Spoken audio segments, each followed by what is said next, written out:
Hello दोस्तों, welcome back to the channel Srishti study point. और आप सभी को पता है कि ई दृष्टि नवत्र की हिंदी में जो करंट अफेयर की बुक है, मई का जो वर्जन है, क्योंकि हर महीने इनकी मासिक पत्रिका आती है और ये 2023 के बारे में, मई 2023 के बारे में बात कर रहे हैं हम। इसका करंट अफेयर हम डेली जो है लगभग 10 से 15 क्वेश्चन हम यहाँ पर सॉल्व करते हैं। बहुत अच्छे करंट अफेयर दिए हुए हैं। अगर इस करंट अफेयर की सीरीज़ को आप पूरा देख लेंगे तो आपका कोई भी करंट अफेयर मई मंथ तक का जो है छूटेगा नहीं। तो वीडियो अगर आपको अच्छी लग रही है तो लाइक कीजिएगा, चैनल पर नए हो तो सब्सक्राइब कीजिएगा। देखते हैं आज की वीडियो का पहला क्वेश्चन। तो कैथरीन साइबर ब्रंट के बारे में क्वेश्चन है ये। तो इंग्लैंड की महिला तेज गेंदबाज हैं ये कैथरीन साइबर ब्रंट। इनके बारे में पूछा जा रहा है कि क्या इनके बारे में इस समय चल रहा है। तो यहाँ पर ये पूरा दिया हुआ है इनके बारे में, इन्होंने कितने खेल खेले हैं, क्या है। तो 5 मई 2023 को इंग्लैंड की तेज़ गेंदबाज कैथरीन साइबर ब्रंट ने अंतर्राष्ट्रीय क्रिकेट से संन्यास लेने की घोषणा की, इसलिए इनका इस समय नाम जो है सबके समक्ष आ रहा है। ब्रंट ने अपने कैरियर में कुल 14 टेस्ट, 141 वनडे और 112 T20 खेले हैं। उनका अंतर्राष्ट्रीय कैरियर 2004 से 2023 तक रहा। तो क्वेश्चन ऐसे आ सकता है कि इंग्लैंड की किस महिला तेज़ गेंदबाज ने जो है अंतर्राष्ट्रीय क्रिकेट से संन्यास ले लिया। तो आप इसका आंसर दे देंगे कैथरीन साइबर ब्रंट। और ये भी पूछा जाएगा कि साइबर ब्रंट जो हैं इस समय चर्चाओं में क्यों हैं। तो क्योंकि उन्होंने अंतर्राष्ट्रीय क्रिकेट से जो है वो संन्यास ले लिया है। ठीक है, तो यहाँ पर ये सब दिया हुआ है। अब इसके साथ साथ और भी दिया है कि कैथरीन साइबर ब्रंट ने 2009 से 17 के बीच इंग्लैंड की विश्व विजेता महिला टीम में और 2009 में T20 विश्व कप विजेता टीम में ही शामिल थी। यानी कि अगर इंग्लैंड ने 2009-2017 में विश्व कप जीता तो ये थी, ठीक है, और 2009 में T20 विश्व कप जीता तो भी उस टीम में ये शामिल थी। ठीक है, संन्यास के बाद भी वह द हेड्रेड में खेलना जारी रखेंगी।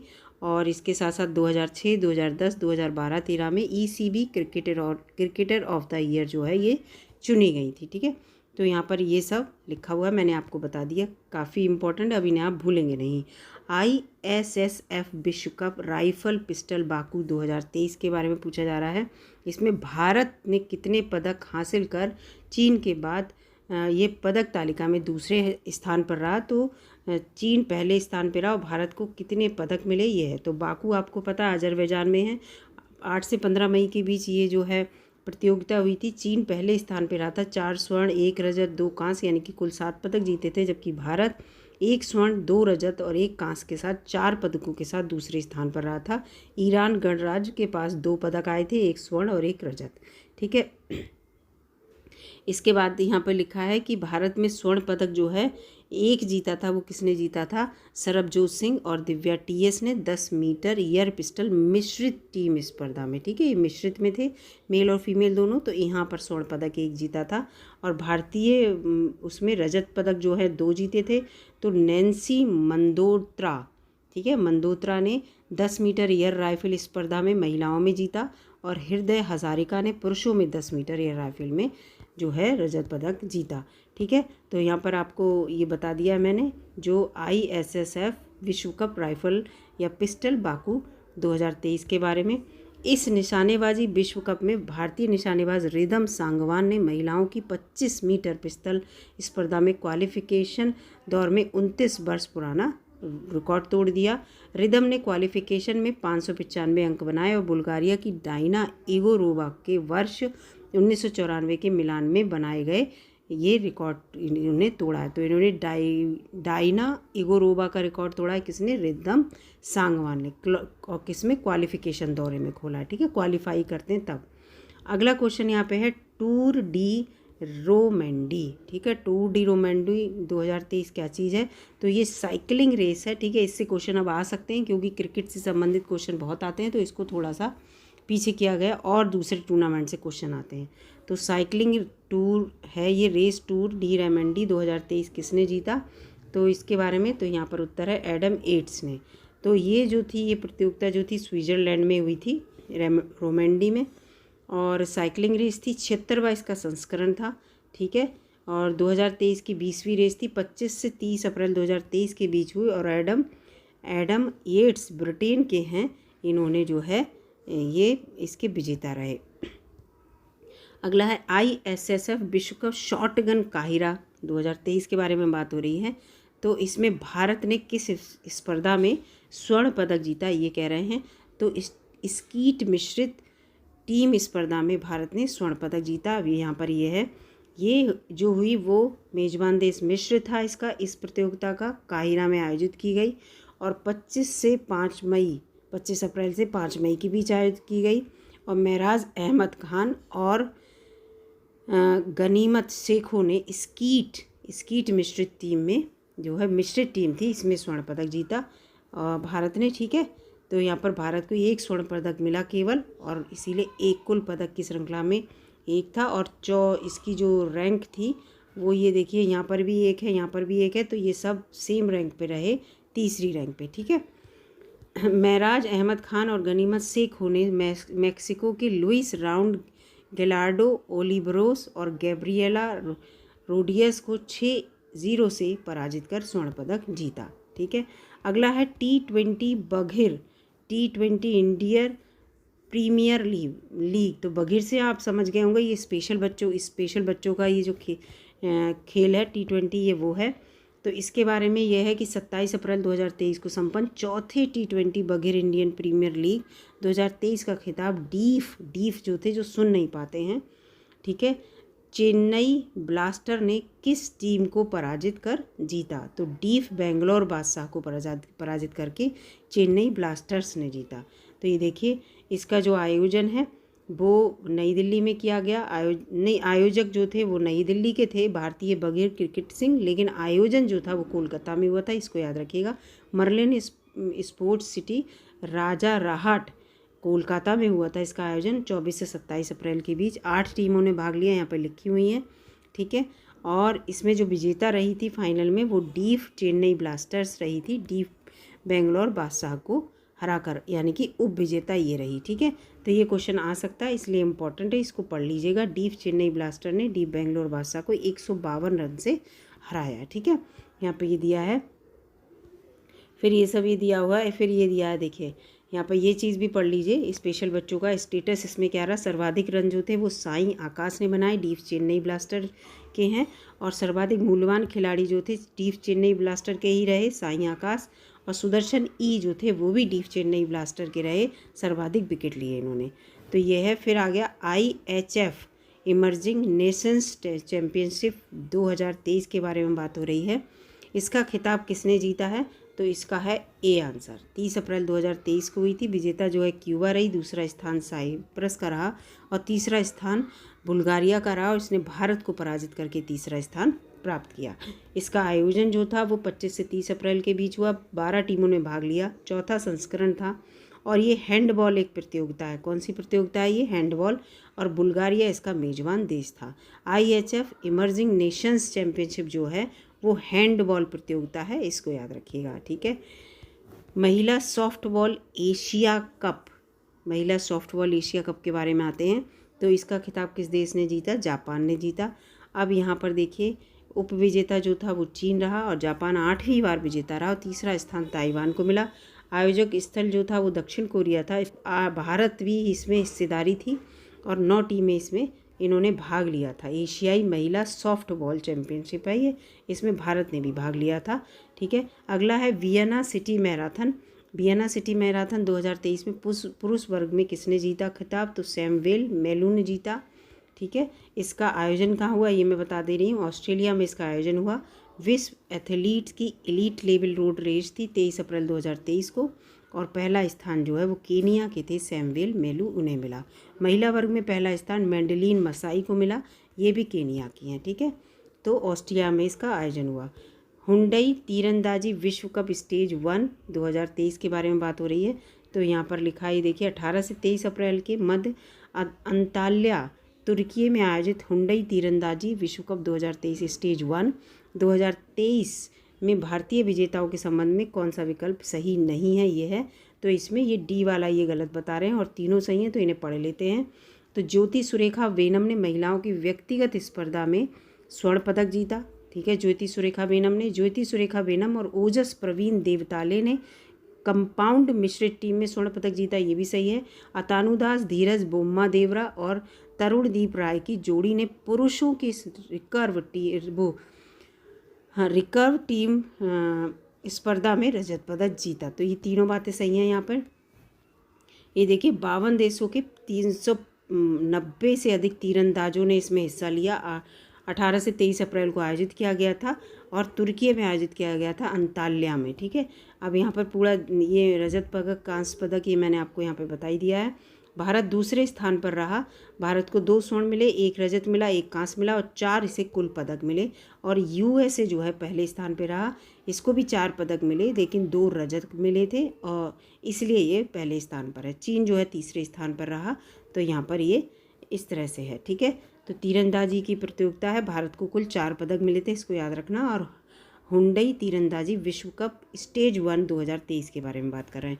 अंडर 23, अभी तो फीमेल की सॉफ्टबॉल से रिलेटेड था, ये अंडर 23 पुरुष सॉफ्टबॉल विश्व कप किस देश ने जीता, इसमें लिखा हुआ है। तो इसमें ऑस्ट्रेलिया ने जीता, सॉफ्टबॉल से रिलेटेड है। और इसमें दूसरा स्थान जो है जापान का रहा उपविजेता, तीसरा स्थान अर्जेंटीना का, और मेजबान देश भी अर्जेंटीना था। 12 टीमों ने भाग लिया था और अप्रैल 2023 में इसका आयोजन हुआ। लंदन मैराथन से क्वेश्चन आते हैं, इसको इम्पॉर्टेंट है ये। तो इसमें 2023 में पुरुष वर्ग का खिताब किसने जीता, तो इसका उत्तर है केल्विन किप्टम ने। किसने जीता, केल्विन किप्टम ने। तो ये लंदन मैराथन जो है लंदन इंग्लैंड में होती है। ठीक है, 43वां इसका संस्करण है ये, और 23 अप्रैल 2023 को आयोजित की जाती है। पहला स्थान सिफोन हसन का रहा, फीमेल में बता रही हूँ मैं, नीदरलैंड की रही ये। और मेल में जो है वो केल्विन किप्टन का रहा, ये केनिया के हैं पहले स्थान पे। ठीक है, यहाँ पे पूरा ये आपको मैंने बता दिया। अब ये आ जाता है चर्चित खेल व्यक्तित्व, ये इम्पॉर्टेंट है। ठीक है, इसमें ये व्यक्तित्व से रिलेटेड है, तो इससे एक ना एक क्वेश्चन जरूर आएगा। त्रिपुरा टूरिज्म के ब्रांड एम्बेसडर कौन बने हैं, तो सौरभ गांगुली बने हैं। ठीक है, यहाँ पर पूरा लिख दिया। ये पूर्व भारतीय क्रिकेट कप्तान है, बीसीसीआई के पूर्व अध्यक्ष भी हैं। मई 2023 में त्रिपुरा टूरिज्म के ब्रांड एम्बेसडर बने। इस रूम में वह राज्य पर्यटन स्थलों का प्रचार करेंगे, Saurabh Ganguly. ICC player of the month, ठीक है, अप्रैल का किसे चुना गया, मंथ अप्रैल का प्लेयर, तो यहाँ पर फ़खर जमाल को चुना गया। ठीक है, फ़खर जमान। तो यहाँ पर ये लिखा है 9 मई 2023 को अंतर्राष्ट्रीय क्रिकेट परिषद ने, आईसीसी ने अप्रैल माह के लिए प्लेयर ऑफ द मंथ जो है उन विजेताओं की घोषणा की है। तो फ़खर जमान है पाकिस्तान के, इन्हें चुना गया है।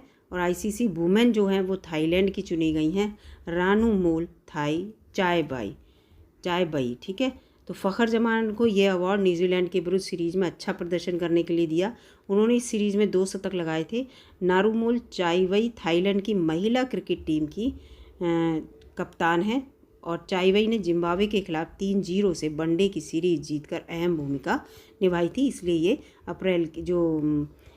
अप्रैल माह की women player of the month रही थी। एशियाई फुटबॉल परिसंघ के सदस्य के बारे में बात हो रही है, तो भारतीय को एशियाई फुटबॉल परिसंघ की कार्यकारी सदस्य जो है चुना गया। किस भारतीय को चुना गया ये पूछा जा रहा है, तो डॉक्टर शाजी प्रभाकरण को। किसको, डॉक्टर शाजी प्रभाकरण को। ये देखिए यहाँ लिखा है अखिल भारतीय फुटबॉल महासंघ का जो है महासचिव ये चुने गए। और ये कब चुने गए, 6 मई 2023 को ढाका बांग्लादेश में हुई दक्षिण एशियाई फुटबॉल महासंघ की बैठक में इन्हें चुना गया। ठीक है, और ये अब आ गया ये शबनीम इस्माइल कौन है, तो 3 मई 2023 को महिला तेज़ गेंदबाज शबनीम इस्माइल ने अंतर्राष्ट्रीय क्रिकेट से जो संन्यास लेने की घोषणा की। तो इनके बारे में लिखा है कौन सा विकल्प सही नहीं है, तो बी बता रहे हैं सही नहीं है कि इन्होंने कैरियर में 5 टेस्ट खेले, ये गलत है। जबकि और सही है कि दक्षिण अफ्रीका की महिला क्रिकेटर हैं ये, और इन्होंने 2007 से 23 तक ये इस टीम में रहीं। और अंतर्राष्ट्रीय वनडे कैरियर में इन्होंने 127 मैचों में 191 विकेट लिए, तेज गेंदबाज हैं, विकेट ही लेंगी। 113 T20 अंतर्राष्ट्रीय मैचों में उन्होंने 123 विकेट लिए। ठीक है, और 3 मई 2023 को इन्होंने संन्यास लेने की घोषणा की और 2007 से इनका 23 तक जो है वो कैरियर चला। ठीक है, इनका पूरा लिखा है। और शबनीम इस्माइल भारत की झूलन गोस्वामी के बाद वनडे क्रिकेट में सबसे अधिक विकेट लेने वाली दूसरी गेंदबाज है, याद रखना। झूलन गोस्वामी के बाद इन्हीं का नाम है। वह दक्षिण अफ्रीका की सभी प्रारूपों में सर्वाधिक विकेट लेने वाली भी महिला क्रिकेटर हैं। T20 अंतर्राष्ट्रीय मैचों में रिकॉर्ड 21 ओवर मैडन फेंके इन्होंने, एक भी रन नहीं देने दिया है। शबनीम महिला प्रीमियर लीग में पहले संस्करण में यूपी वॉरियर्स के टीम में शामिल हैं, ठीक है, यूपी वॉरियर्स में ये हैं। MCC के नए अध्यक्ष कौन बने हैं? तो ये मैरीलेबोन क्रिकेट क्लब के बारे में पूछा। इसके नए अध्यक्ष कौन बने हैं? तो मार्क निकोलस बने हैं, ठीक है, मार्क निकोलस बने हैं। इनकी नियुक्ति 3 मई 2023 को हुई। इंग्लैंड के पूर्व क्रिकेटर और दिग्गज कमेंटेटर हैं मार्क निकोलस, और क्लब की वार्षिक आम बैठक में इनकी नियुक्ति की गई। पदभार अक्टूबर 2023 को ग्रहण करेंगे, और मार्क निकोलस इस पद पर स्टीफन फ्राई के स्थान पर आएंगे, ठीक है। तो यहाँ पर इसको देख लीजिएगा। निकोलस ने 1981 में MCC के वो सदस्य बने थे। पेशेवर कैरियर में 25,000 से अधिक रन बनाए थे और 173 विकेट भी लिए थे। 4 बड़ी ट्रॉफियाँ भी इन्होंने हैम्पशायर की कप्तानी करते हुए जीती थी, ठीक है। दोहा डायमंड लीग के बारे में बात हो रही है। 5 मई 2023 को भारत के नीरज चोपड़ा ने दोहा डायमंड लीग 2023 में कितनी दूरी तक भाला फेंक कर स्वर्ण पदक जीता? तो यहाँ पर है 88.67 मीटर तक भाला फेंक कर दोहा डायमंड लीग में स्वर्ण पदक जो है इन्होंने जीता। किसने? नीरज चोपड़ा की बात हो रही है। और इसका आयोजन कहाँ हुआ था इसके बारे में आपको बता दें, तो मेज़बान देश जो था वो इसका कतर था। 5 मई 2023 को आयोजन हुआ था, खलीफा इंटरनेशनल स्टेडियम में हुआ था। और स्वर्ण पदक जो है वो नीरज चोपड़ा ने जीता था, भारत के हैं। और रजत पदक जो है वो याकूब बार्डलेजच चेक गणराज के हैं, और एंडरसन पीटर्स ये ग्रेनाडा के हैं। तो इन्होंने कांस्य पदक जीता, तीसरा स्थान मिला इन्हें। तो यहाँ पर ये सब दिया हुआ है।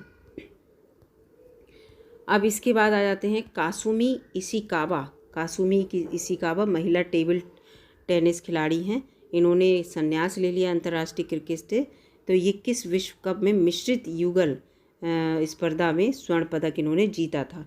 तो इन्होंने ये डुसेलडॉर्फ 2017 में स्वर्ण पदक जीता था, ठीक है। 1 मई 2023 को जापान की हैं ये टेबल टेनिस की खिलाड़ी कासुमी इशिकावा।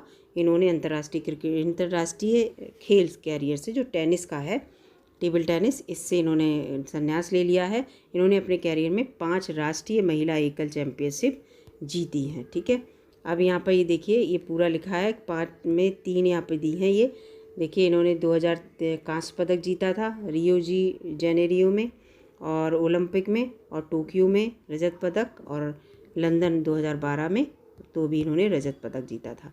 जूनियर महिला हॉकी एशिया कप 2023 में जूरी ऑफ अपील के चेयरमैन जो हैं वो कौन बने हैं? किसे नियुक्त किया गया है? तो इसका उत्तर है भोलेनाथ सिंह को जो है नियुक्त किया गया है जून 2023 में। भोलेनाथ जी को नियुक्त किया गया है। और हॉकी इंडिया के महासचिव, हॉकी झारखंड के अध्यक्ष और एशिया हॉकी महासंघ के उपाध्यक्ष इस समय हैं वो।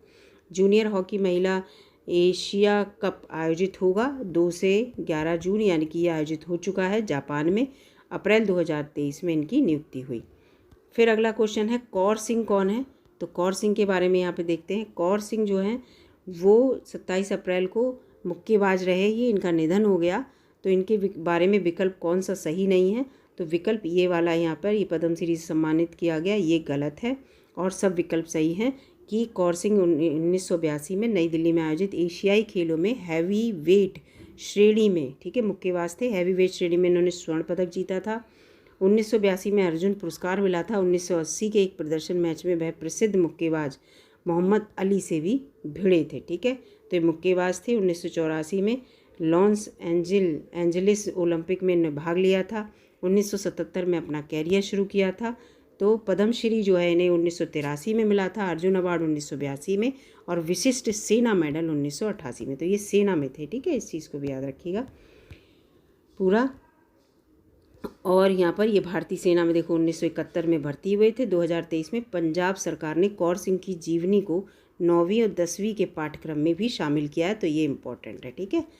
तो ये चीज़ यहाँ पर दी हुई है। अभिलाष टॉमी कौन है? अभिलाष टॉमी के संबंध में तो यहाँ पर लिखा है कौन सा कथन जो है उस पर विचार करना है। तो केवल एक सही है, अप्रैल 2023 में वह गोल्डन ग्लोब रेस पूरी करने वाले पहले एशियाई और भारतीय बने हैं।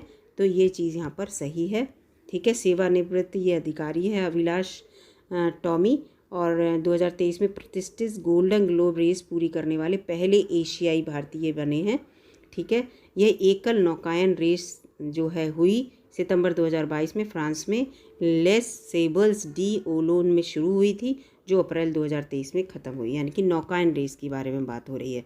तो यहाँ पर दक्षिण अफ्रीका की क्रिस्टन नेउशाफर पहले स्थान पर रहीं और ये रेस जीतने वाली पहली महिला बनी, और अभिलाष टॉमी इस रेस में दूसरे स्थान पर रहे। ये इम्पॉर्टेंट है।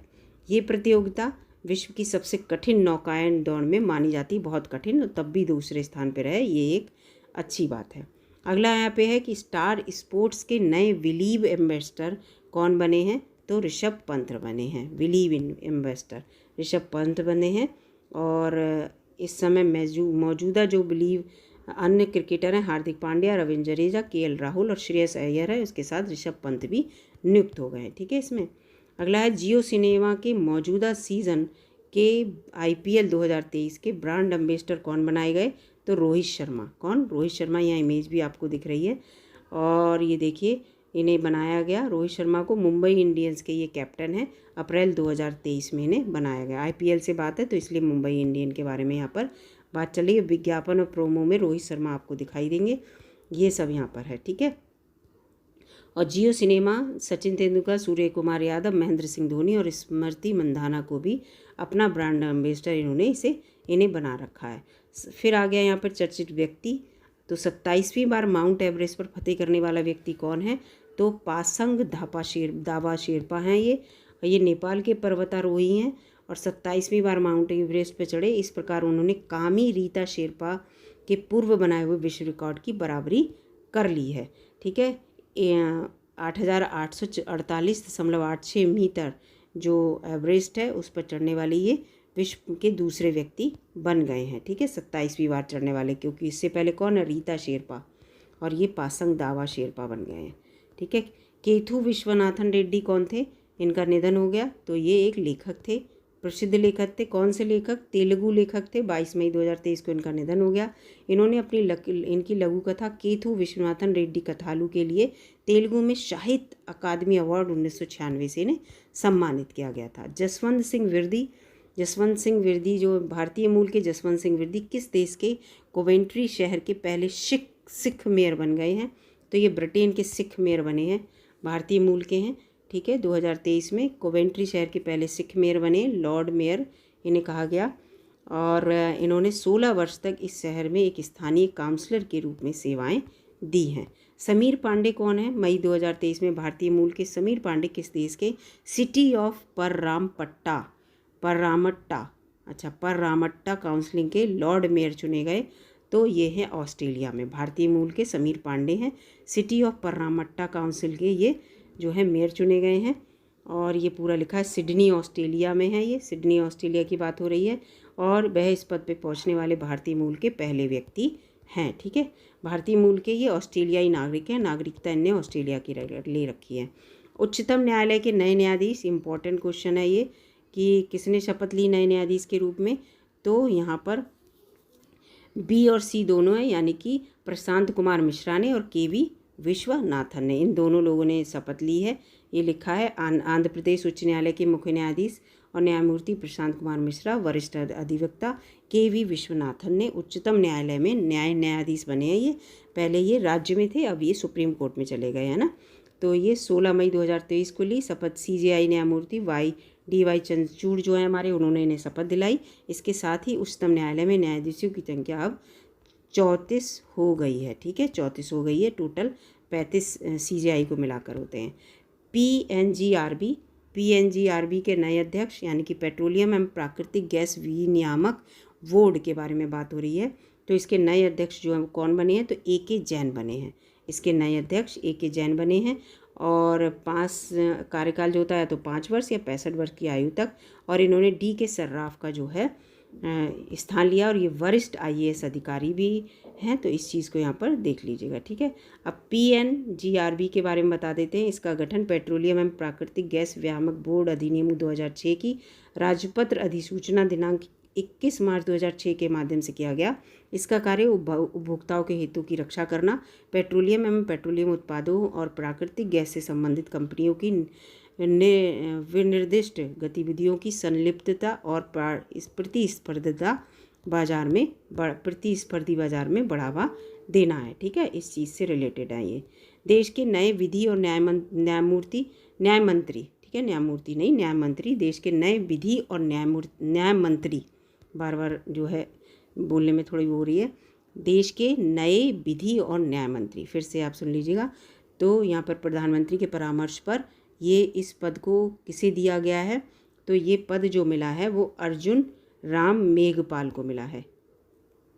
किसे मिला है? अर्जुन राम मेघवाल को।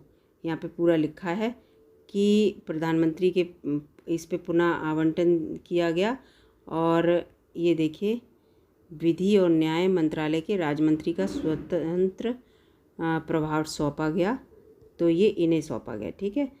और इसके बारे में यहाँ पर पूरा लिखा है कि इसके अनुसार किरेन रिजिजू जो हैं वो अब पृथ्वी विज्ञान मंत्रालय के केंद्रीय मंत्री बना दिया गया, और राज्य मंत्री अर्जुन राम मेघवाल को अपने मौजूदा मंत्रालय के अलावा किरेन रिजिजू के स्थान पर किरेन रिजिजू वाली जगह दे दी गई है, इन्हें विधि और न्याय मंत्रालय के राज्य मंत्री बना दिया गया। राज्य मंत्री प्रोफेसर SP सिंह बघेल को विधि और न्याय मंत्रालय में राज्य मंत्री के स्थान पर स्वतंत्र और परिवार कल्याण मंत्रालय के राज्य मंत्री का कार्यभार दे दिया गया। तो आज की वीडियो में इतना ही रहने देते हैं। फिर चंद्रशेखरन के बारे में जो है, चलिए अभी पढ़ लेते हैं चंद्रशेखरन के बारे में। चंद्रशेखरन जो हैं किस देश के सर्वोच्च नागरिक सम्मान शेवेलियर डी ला लीजन डी ऑनर से सम्मानित किए गए, तो फ्रांस, ठीक है, फ्रांस के यहाँ पे दिया है। तो टाटा समूह के ये चंद्रशेखरन जो हैं वो अध्यक्ष हैं। मई 2023 में फ्रांस का सर्वोच्च नागरिक सम्मान शेवेलियन डी ला लीजन डी ऑनर से इन्हें सम्मानित किया गया। भारत और फ्रांस के बीच व्यापार संबंधों को मजबूत करने के लिए ये जो है इसमें इनका योगदान है। तो यहाँ पर काफ़ी क्वेश्चन आपको यहाँ पे समझ में आ गए होंगे, ठीक है। और ये देखिए यूरोप और विदेश मामलों के मंत्री कैथरीन कोलोना ने फ्रांसीसी राष्ट्रपति की ओर से उन्हें ये पुरस्कार दिया, ये भी यहाँ पे है, ठीक है। इस सम्मान के बारे में पढ़ लेते हैं, चलो। इसकी स्थापना 1802 में हुई थी नेपोलियन बोनापार्टा के द्वारा, और सैन्य, नागरिक और सांस्कृतिक मामलों के क्षेत्र में फ्रांस के लिए उनकी उत्कृष्ट सेवा के लिए सम्मान दिया जाता है। अब जो है आगे का भारतीय प्रतिस्पर्धा आयोग के नए अध्यक्ष, ये क्वेश्चन हम अगली वीडियो में शुरू करेंगे। और वीडियो अगर आपको अच्छी लग रही है तो लाइक कीजिएगा दोस्तों, चैनल पर नए हो तो सब्सक्राइब भी कर लीजिएगा। और ये वीडियो डेली मॉर्निंग में चैनल पर अपलोड होती है, और भी वीडियोज़ हैं, आप जाके इसी से संबंधित देख सकते हैं। मिलती हूँ आपसे अगली वीडियो में, तब तक के लिए नमस्कार दोस्तों।